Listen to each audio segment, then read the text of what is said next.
This is a story about a world obsessed with stuff. It's a story about a system in crisis. We're trashing the planet, we're trashing each other, and we're not even having fun. The good thing is that when we start to understand the system, we start to see lots of places to step in and turn these problems into solutions.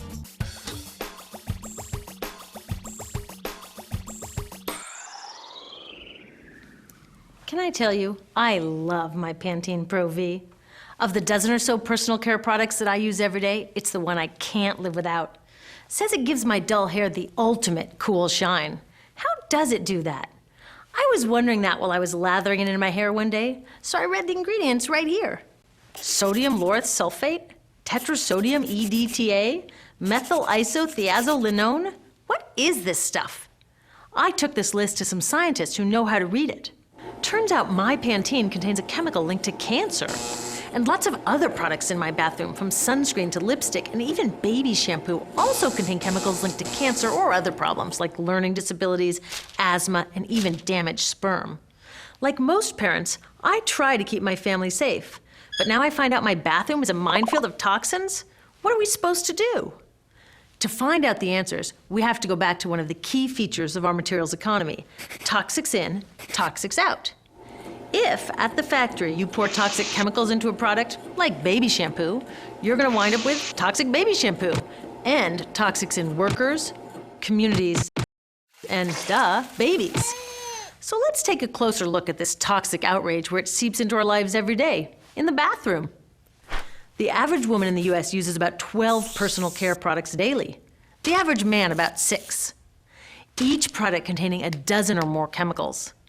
Less than 20% of chemicals in cosmetics have been assessed for safety by the industry's safety panel, so we just don't know what they do to us when we use them. Would you fly in an airline that only inspects 20% of its planes? Of course, not all of these chemicals are dangerous, but we know that many are. Some are carcinogens. That means that they can cause cancer. Others are neurotoxins and reproductive toxins, proven to mess up brain development and reproduction in animals. Wait a minute, we're animals too.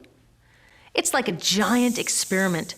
We're using all these mystery chemicals and just waiting to see what happens. One thing we do know is that they're getting inside us.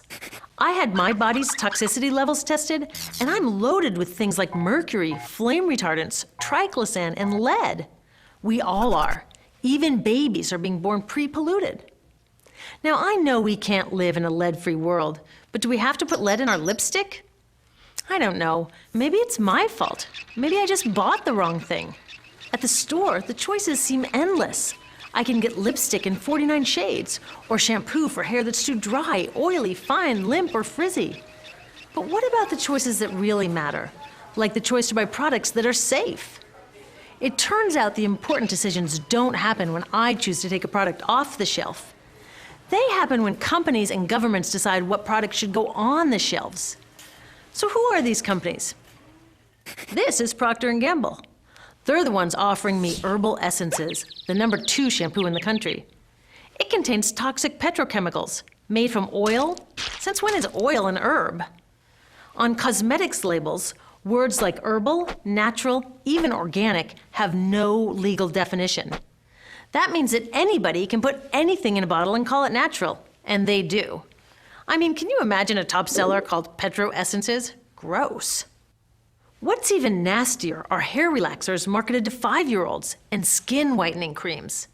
These are super toxic, both in their ingredients and in the message they send about what beauty is. Ooh, here's Estee Lauder offering me a chance to help find a cure for breast cancer. That's nice. But wait, they're also using chemicals linked to cancer. Don't you think the best way for Estee Lauder to fight cancer is to stop using those chemicals in the first place? So really, I get to choose between meaningless claims on a bottle. But these guys get the real choice about what goes into those bottles. And that happens back here, at the factories where they're formulated. Why do the makers of these products use all these toxics? Are they trying to poison us? No, they're just working from a 1950s mindset when people were totally swept up in better living through chemistry. In all that excitement, they forgot to worry about human health impacts. That was years ago, and they're still using these same old toxic chemicals. Today, big cosmetics companies say the doses of poison in their products are small enough to be harmless. Yeah, maybe if you use them once a year. I guess they never get out and see that their products are being used and combined with other products every day. A little toxic dose under your arms, a little more on your hair, on your lips. And workers in nail and hair salons get dosed all day long. So the industry is used to doing things this way, and they can.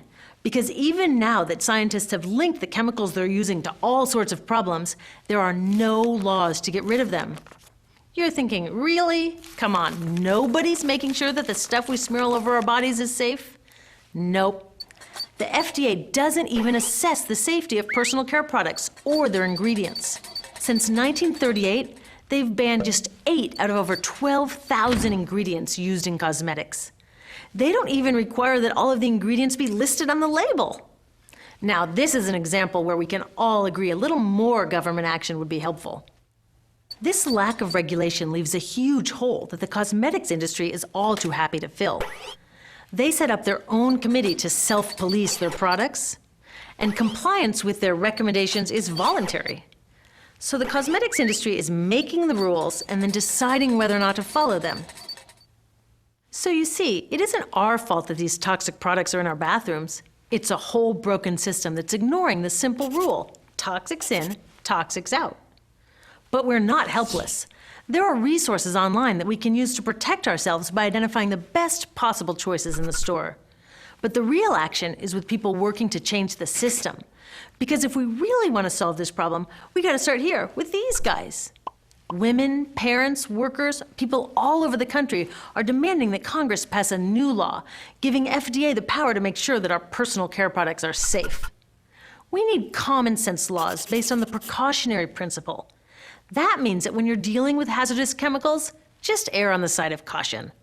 Let's not debate how much lead should be allowed in lipstick. Just get the toxic chemicals out of our products. Smarter laws would force companies to get past that old 50s mindset and figure out how to get us all clean and shiny without toxic chemicals. Can they? Totally.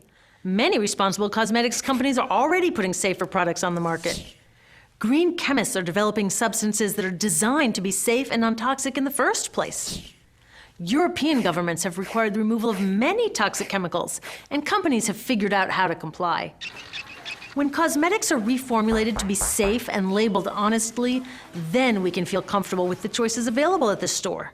We can choose bouncy hair or full hair, shiny lipstick or matte. We can even choose to feel beautiful without using 20 products. But we'll know that whatever we choose, the most important choice, the choice to be safe and healthy, has already been made.